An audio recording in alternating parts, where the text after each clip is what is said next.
Welcome, ladies and gentlemen, ghouls and goblins alike.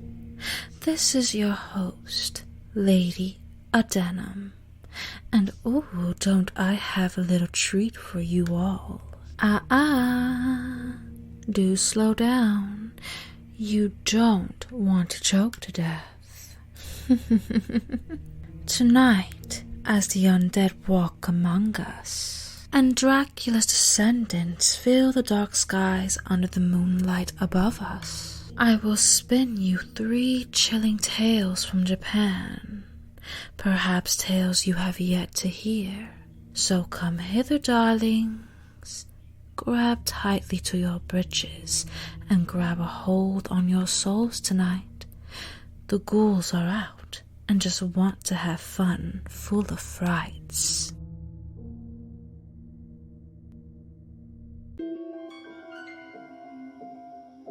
Revenge is a dish best served cold, especially for this first true tale that took place in 17th century Edo.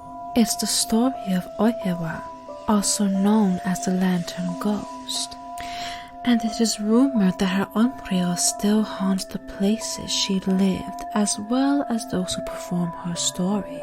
The tale begins with the strikingly beautiful Oyewa being bounded in an unhappy marriage to a dishonorable samurai named Imon, who was a useless man and rotten thief. Growing tired of the negativity manifesting between them, Oyewa left her husband and returned to her family home.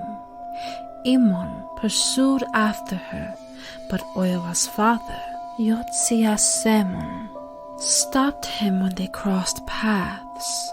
Knowing Emon's hands were tainted with misdeeds of stealing money from his employer, Semon demanded Imon to divorce Oyewa at once. But the disgraceful samurai drew his sword and murdered Semon without hesitation. Imon then returned to Oyewa and lied with fake tears in his eyes that a stranger had killed her father in cold blood, and as he begged her to reconcile, he promised to avenge her father's murder. Oyewa accepted his promise, and sometime after that she bore him a son, but Oyewa became sickly from giving birth, and times were hard with little money to spare. Imon's flames of resentment grew towards Oyewa. Next to their home lived a very prominent doctor named Itokie, and living with him was his beautiful granddaughter, Umi. Umi's attraction to Imon was magnetic, and wanting to marry him, her jealousy pushed her to concoct a plan with her grandfather, who loved her dearly and complied, prescribing an ointment laced with poison under the guise of curing Oyewa's sickness, but the poison horribly disfigured her beautiful face. Upon seeing Oyewa's scarred face, Imon's burning resentment turned to disgust and hatred. The crafty Kie then suggested that Imon divorce Oyewa and marry his granddaughter instead, enticing the lowly samurai with all the wealth of the Ito family. Imon was so repulsed by his wife's appearance, and compared to Ume, who was so young and attractive, he agreed without contention. With lust on his mind and greed in his heart, Imon began pawning Oyewa's and his son's possessions to have enough money to marry Ume. However, he needed a legitimate reason to divorce his wife, so the wicked weasel hired his friend, Takuetsu, to force himself upon Oyewa so that he could accuse her of infidelity. But his wretched plan would fail, as Takuetsu couldn't bring himself to commit such a deplorable act due to seeing Oyewa's face. Frightened by her appearance, Takuetsu explained everything to Oyewa and held up a mirror to show her reflection. When she saw herself, she was horrified filled with anger, not knowing what the ointment did to her, trying to hide her disfigurement with her hair. Oyewa's hair began to fall out in large bloody clumps, painting her hands red with pieces of dead skin. She let out a blood-curdling scream, grabbing a nearby sword and stabbing her own throat. As her frail body laid on the floor bleeding to death, she gurgled Iman's name, cursing it until she went limp. Her body was discovered by Iman's servant, and when told of his wife's death, he was overjoyed. Iman's servant grew suspicious, but was murdered by him and was nailed along with Oyewa's body to a door, and both were disposed of in a river. The dishonorable samurai would then falsely claim that his wife and servant were having an affair. He then married the unworthy Ume, but Oyewa's curse did not wait long to take effect. On his wedding night, Iman could not rest, and as he rolled over to his new bride, he was greeted with the horrible, disfigured face of Oyewa's ghost. Terrified, he grabbed his sword and slashed at the ghost, except it was not Oyewa who he had slain. It was his new bride, Ume. As the fear began to tear at his flesh, he sought help from her grandfather, but was confronted by the ghost of his murdered servant. Iman without thought slashed his sword again, only to see the bloody dead body of Gie. Stricken with fear and drenched in sweat, Iman fled into the night, trying to escape the grasp of Oyewa's Onryo, but to no avail. Wherever he went, her ghost would follow. Her disfigured face haunted his dreams, her voice would shriek into his ears, and within every reflection, she appeared, even in paper lanterns that lit Iman's way. Eventually, Iman ran into the mountains, hiding in an isolated cabin, but Oyewa's ghost followed him there too.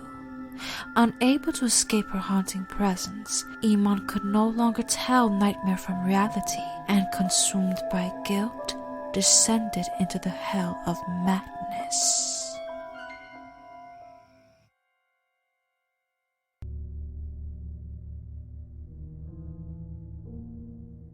My, oh my, that tale plucked at your heartstrings more than it made your soul jump out of your skin. Don't you think so, my dumpling? Ooh, but that sweet, sweet revenge was worth sinking your teeth into, huh? Well, not for you monsters and cannibals out there. Sorry, darlings, but human meat is not on the menu tonight. Oh, but this second tale cuts close. Say, why did the necromancer laugh at the ritual sacrifice? He misplaces sacrificial bones with humorous ones. No? Well, I thought it was funny.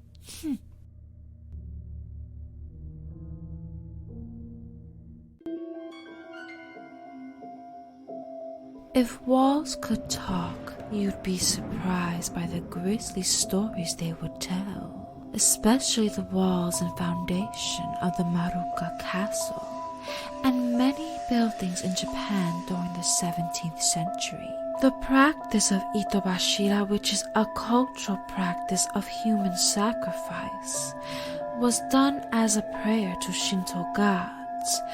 Burying a person alive was said to bless the building from being destroyed by Mother Nature or enemy attacks. The tale of Maruka Castle begins when the samurai Shibata Kasui ordered his nephew Shibata Kasutoyo to build the castle at the command of the Daimyo Oda Nobunaga. Due to the unusual structure, the base kept collapsing no matter how many times it was piled up. It was decided that a person should be offered and made into itobashira in order to improve the stability of the castle. A local peasant woman with one eye was chosen, and her name was Oshiso. And before being buried alive, she humbly asked that one of her beloved sons be made samurai, and to this Katsuyo promised her he would. After Oshiso submerged in the cold dirt, the castle would then be completed without any mishaps. However, the promise Katsuyo made to Oshiso would be broken, as he was transferred to another province. And so her beloved son would never become samurai. This in turn made her spirit resentful, and every year after, in the month of April, the spring rain would eerily cause the moat to overflow. It is said to be the tears of Oshiso's sorrow for the betrayal of a broken promise. There have been many human sacrifices to appease the gods and grant protection over buildings. Perhaps it is not the walls that could talk, but the aggrieved, disembodied voices of those who were chosen to be made into Itobashira. Their spirits and bones trapped inside the walls and cold dirt, never to be unearthed again.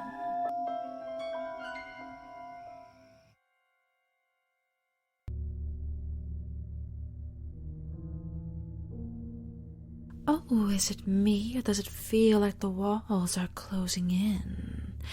After that tale of human sacrifices and live burials, now I know how it must feel like to be Edgar Allan Poe.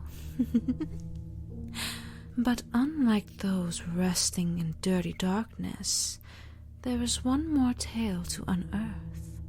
Why do dark poets always feel cold? 'Cause they are surrounded by so many drabs. Oh, Poe, don't look at me like that. It's not like you have a bunch of ghostwriters like Shakespeare. Oop, let me go make more blood orange tea.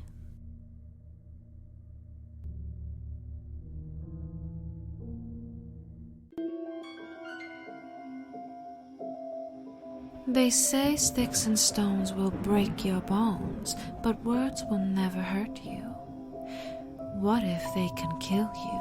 The cursed Japanese poem, written in 1919, is notoriously known for causing death and misfortune upon those who read it out loud.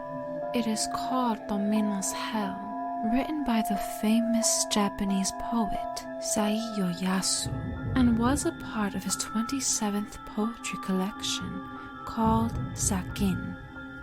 He wrote the unsettling poem after World War I, and during that tragic time, he lost his father. The meaning of the dark poem is unknown, but there have been several interpretations. One widely believed interpretation is that Domino's Hell was a symbolic depiction of Saicho's feelings of loss, suffering from the pain of losing a loved one. But the grim poet left much to the imagination, even with such profound imagery. Domino's gender isn't specified, so different explanations had either a boy or girl. Some people thought Domino was a battered woman from an abusive family, locked down in a dirty cellar for expressing her agony in a diary. She was then starved for weeks, her frail body succumbing to bronchitis.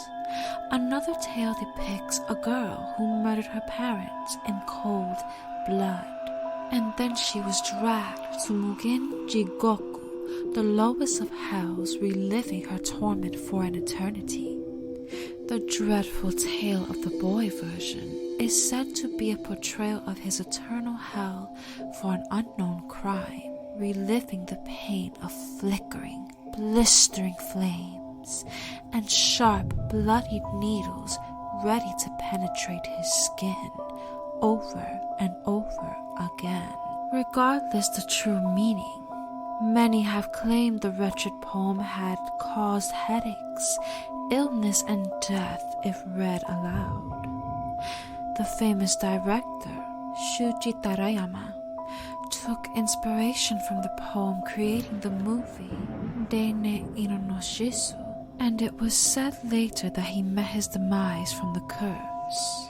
A college girl was said to have gone mad and committed suicide in a week after taunting the curse by reading it aloud. As for the poem itself, well, you can read it on your own, if you're brave enough.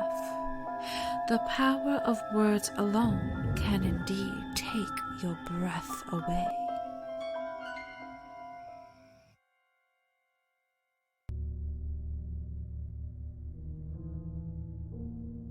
Sticks and stones may break my bones, but words will never hurt me, unless it's a ghostly quarrel between legendary poets of all time. Shakespeare, that book of insults clunked me my precious noggin, you has-been. Oh, and don't get me started with you, Debbie Downer Poe. Let me get myself together. Ladies and gentlemen, ghouls and goblins alike, I do hope you enjoyed this special brewed pot of tales, as unfortunately we must part ways. Tonight I have a hot date with Dracula, and unlike zombies, I plan on living it up. Happy Halloween, my darlings. Oh, and sleep tight. Don't let the undead bite.